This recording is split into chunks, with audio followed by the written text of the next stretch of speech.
बिस्मिल्लाहिर्रहमानिर्रहीम अस्सलामुअलैकुम। Welcome back to my channel. तो कैसे हैं जी आप सब लोग। तो आज मैं आपके साथ मैंगो आइसक्रीम बनाने की रेसिपी शेयर करने लगी हूँ। बहुत आसान है इसको बनाना, ना व्हिपिंग क्रीम ना बीटर मशीन।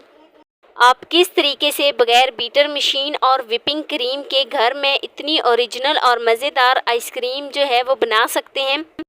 रेस्टोरेंट से कई गुना बेहतर सॉफ्ट स्मूथ आइसक्रीम बनाना शुरू करते हैं। तो वीडियो शुरू करने से पहले आप सबसे रिक्वेस्ट है कि चैनल पे न्यू है तो प्लीज़ चैनल को जल्दी से सब्सक्राइब कर दें और बेल आइकॉन को प्रेस कर दें ताकि मेरी डेली की वीडियो आप तक पहुंच सके। अगर आपको मेरी वीडियो ज़रा सी भी अच्छी लगती है तो फ्रेंड्स और फैमिलीज़ में लाजमी शेयर किया करें। ये आपकी तरफ से एक इनाम होता है हमारे अच्छा काम करने का। तो बिना टाइम वेस्ट किए वीडियो शुरू करते हैं। बिस्मिल्लाहिर्रहमानिर्रहीम। तो मैंगो आइसक्रीम बनाने के लिए यहाँ पर मैंने 4 अदद आम लिए हैं। तो आम का मैं इस तरीके से छिलका जो है वो रिमूव करूंगी और छिलका रिमूव करने के बाद यहाँ पर मैं इसको कट लगा लूँगी और कट लगाने के बाद सारे आम जो है वो मैं कट कर लूँगी। आम तो वैसे भी ग्रैंड हो जाएंगे तो आप जिस तरीके से चाहें इसको जो है वो कट कर सकते हैं। खूबसूरती लेकिन बहुत ज़्यादा मैंने रखती है, बहुत ज़्यादा अहम होती है खूबसूरती। तो यहाँ पर मैंने बहुत ही अच्छे तरीके से इनको कट कर लिया है। तो यहाँ पर मैंने जूसर का जग लिया है और कटे हुए आम इस जूसर के जग में डालूंगी और यहाँ पर मैं इसमें हाफ कप चीनी शामिल करूँगी और चीनी शामिल करने के बाद कवर करूँगी और ग्राइंड कर लूँगी और बहुत ही थिक सा ये मैंगो मिक्सचर बना है। तो यहाँ पर चलते हैं जी नेक्स्ट स्टेप की तरफ। एक पैन में मैंने यहाँ पर आधा किलो दूध लिया है। तो आधा किलो दूध में यहाँ पर मैं 1 कप जो है मिल्क पाउडर शामिल करूँगी और मिल्क पाउडर शामिल करने के बाद यहाँ पर मैं इसको बहुत ही अच्छे तरीके से मिक्स कर लूँगी ताकि जो आपको गुठलियाँ वगैरह नज़र आ रही हैं ना वो अच्छे से रिमूव हो जाए। तो यहाँ पर हमने फ्लेम अभी तक ऑन नहीं की, यहाँ पर फ्लेम ऑन किए बगैर हम इसकी गुठलियाँ पहले ख़त्म करेंगे। तो अब यहाँ पर फ्लेम ऑन करते हैं और इसको बॉयल आने तक पकाते हैं। तो दूध जो है वो हमारा उबलना शुरू हो गया है। तो यहाँ पर मैं इसको थोड़ा सा गाढ़ा कर लूँगी। गाढ़ा तो ये वैसे ही हो जाएगा, जैसे ही हमने इसमें जो है मिल्क पाउडर शामिल किया है तो ये गाढ़ा हो जाएगा। तो यहाँ पर मैं इसको बहुत ही अच्छे तरीके से इस तरीके से हिलाती रहूँगी चम्मच के साथ ताकि इसकी गुठलियाँ जो थोड़ी बहुत रह गई हैं वो भी रिमूव हो जाए। तो दूध जो है वो उबलना शुरू हो गया है। तो यहाँ पर जो हमने मिक्सचर बनाया था वो इसमें शामिल करेंगे।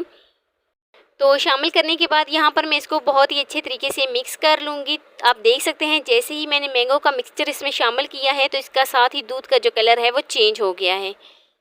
तो यहाँ पर मैं इसको इस तरीके से फेंटूँगी तकरीबन 3 से 4 मिनट के लिए ताकि इसमें एक झाग सी बन जाए। तो इस तरीके से यहाँ पर मैं इसको फेंटूँगी और साथ ही मैं यहाँ पर अब फ्लेम को लो कर देती हूँ। तो लो फ्लेम पर यहाँ पर मैं इसको जो है वो फेंटूँगी कुछ इस तरीके से ताकि बहुत ही अच्छे तरीके से इसमें झाग सी बन जाए। तो यहाँ पर मैंने 10 मिनट इसको पकाया है लो फ्लेम पे। तो आप देख सकते हैं मिक्सचर जो है वो बहुत ज़्यादा गाढ़ा हो गया है। बिल्कुल हमें इसी फॉर्म में मिक्सचर चाहिए। तो आप देख सकते हैं मिक्सचर जो है वो बहुत ज़्यादा गाढ़ा हो गया है। तो अब यहाँ पर मैं इसमें शामिल करूँगी फूड कलर। तो यहाँ पर मैंने ऑरेंज फूड कलर लिया है। ऑरेंज फूड कलर जो है वो मैं इसमें शामिल करूँगी 1/4 टेबल स्पून। तो शामिल करने के बाद यहाँ पर मैं इसको बहुत ही अच्छे तरीके से मिक्स करूँगी। तो आप देखना कि फूड कलर शामिल करते ही इसका कलर जो है वो बहुत ज़्यादा चेंज हो जाएगा। तो यहाँ पर मैं इसको बहुत ही अच्छे तरीके से मिक्स करूँगी। 1 से 2 मिनट लग जाएंगे मिक्स करने में, लेकिन यहाँ पर मैं इसको बहुत ही अच्छे तरीके से मिक्स करूँगी।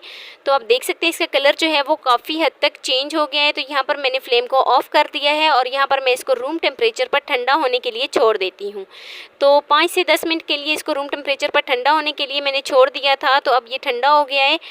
तो ठंडा होने के बाद यहाँ पर मैंने एक बहुत ही खूबसूरत सा बॉल लिया है जिसका ऊपर ढक्कन जो है वो बहुत ज़्यादा सख्त हो। तो उसमें यहाँ पर मैं इसको ऐड कर दूँगी और बहुत ही अच्छे तरीके से यहाँ पर हम पैन को साफ़ कर लेंगे ताकि कोई भी चीज़ जो है वो ज़ाया ना हो।